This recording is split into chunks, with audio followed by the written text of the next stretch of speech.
Salam satu hati sahabat dan selamat bergabung. Edisi kali ini akan membahas hidup sehat aku dan lingkunganku. Jangan lupa untuk mengetahui update terkini dari kami sahabat satu hati. Hai semua, kembali lagi bersama Astra dan Astri di sini. Tahukah kamu, sehat itu harus dimulai dari diri sendiri dan sangat sederhana untuk kita lakukan.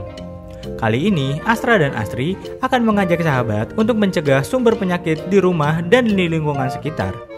Karena lingkungan memberikan kontribusi terbesar terhadap timbulnya masalah kesehatan masyarakat.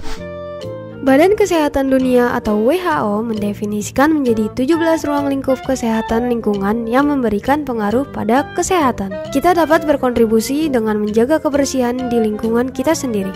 Tentunya dengan cara yang sederhana sahabat. Pertama, membersihkan area tempat tidur. Kedua, sapu dan pel lantai. Ketiga, membersihkan dapur. Keempat, membuang sampah pada tempatnya. Bahkan, menurut penelitian, kegiatan ini bagus untuk mendukung kesehatan mental dan menyehatkan organ tubuh manusia. Yuk, kita simak. Membersihkan area kamar tidur.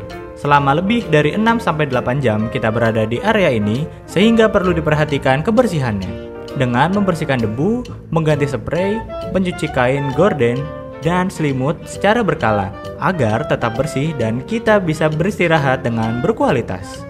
Selain dapat membantu tidur lebih nyenyak hingga 75% karena nyaman, kebiasaan ini juga mampu mengurangi stres dan kecemasan yang cukup signifikan. Tidak hanya itu, kebiasaan membersihkan tempat tidur secara rutin juga menghindarkan dari berbagai bakteri, kuman, atau virus yang bisa menjadi pemicu berbagai penyakit. Nah sahabat, kasur atau tempat tidur kita perlu diperhatikan khusus karena berdasarkan penelitian, terdapat 100.000 hingga 10 juta tungau pada kasur yang tidak pernah dibersihkan. Bisa menyebabkan alergi hingga gangguan di organ tubuh, bahkan berbagai jenis jamur dan bakteri termasuk E. coli. Dan Staphylococcus aureus dapat menumpuk di kasur kita dan bisa menyebabkan infeksi seperti diare, sakit perut, muntah, dan demam. Pastikan sahabat selalu membersihkan tempat tidurnya ya. Membersihkan lantai dengan menyapu dan mengepel di seluruh area rumah kita ya sahabat. Kebersihan lantai ini ternyata banyak sekali manfaatnya. Aktivitas ringan dari salah satu kegiatan rumah tangga seperti ini menurut penelitian bermanfaat untuk kesehatan jantung. Dilakukan untuk membersihkan lantai dari debu dan kuman sumber penyakit. Pastikan menyapu dengan bersih dan dilanjut dengan mengepel lantai. Menggunakan cairan pembersih lantai yang mengandung disinfektan, bahkan aroma sitrus dilansir dapat meningkatkan mood. Membersihkan lantai menjadi bagian penting karena debu mudah terbawa angin terutama saat kelembapan rendah.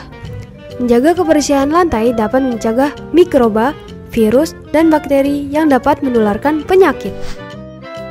Membersihkan dapur. Tentunya, menjaga kebersihan di area memasak ini berpengaruh terhadap higienisitas makanan yang akan kita makan. Di antaranya dengan rutin membersihkan minyak yang menempel di area dapur dan bijak memilah sampah basah dan kering yang nantinya dapat diolah kembali menjadi pupuk.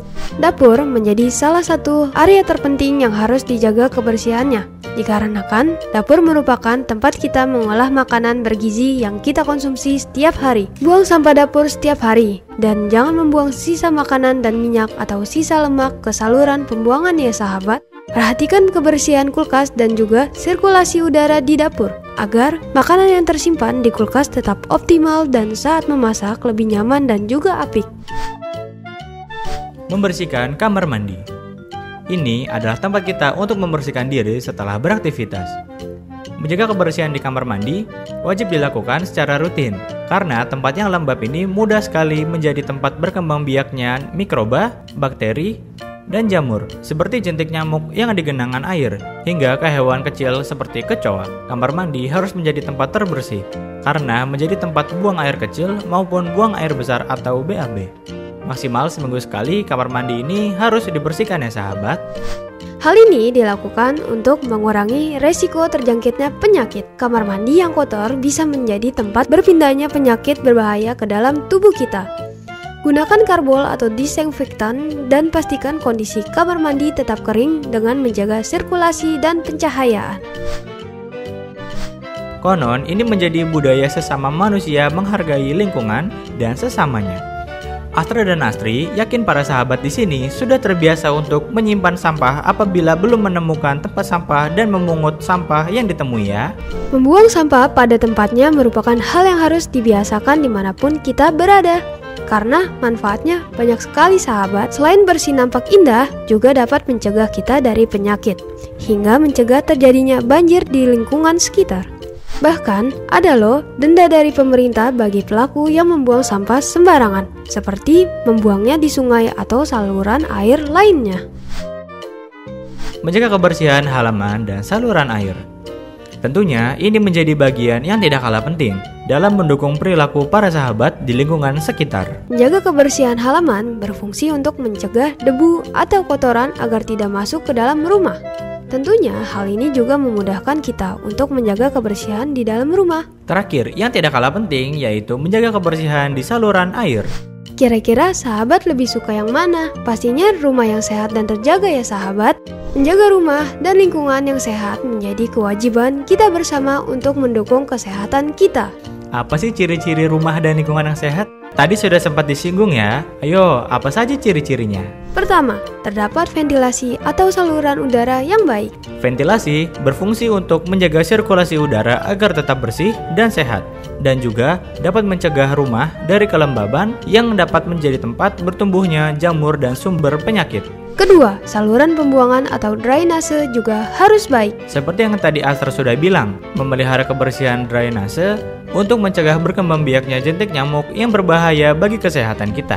Ketiga, pengelolaan sampah dan lingkungan yang baik. Pengelolaan sampah harus rutin dilakukan agar tidak menumpuk dan menjadi tempat berkembang biaknya kuman, virus, maupun bakteri yang sangat berbahaya. Jadi, itu tadi adalah ciri-ciri rumah dan lingkungan yang sehat.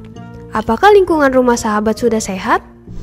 Manusia adalah makhluk sosial yang membutuhkan orang lain untuk bersama-sama menjaga rumah dan lingkungannya agar tetap bersih dan sehat. Apa saja yang dapat dilakukan? Salah satunya adalah kerja bakti. Kerja bakti selain memiliki nilai luhur gotong royong yang bermanfaat untuk menjalin silaturahmi dan meringankan pekerjaan, juga memberikan pengaruh untuk membuat lingkungan yang bersih dan sehat. Salah satu kegiatan kerja bakti yang dapat dilakukan adalah memastikan kebersihan dan kelayakan penampungan air yang bebas dari jentik nyamuk dan sampah. Jentik nyamuk dan sampah sangat berbahaya kalau dibiarkan, karena akan membawa kuman dan virus yang berbahaya. Jadi sekarang kita tahu bahwa kerja bakti menjadi salah satu cara untuk memelihara lingkungan agar tetap bersih, nyaman, dan sehat. Sampai jumpa sahabat. Dan nantikan edisi berikutnya. Salam satu hati.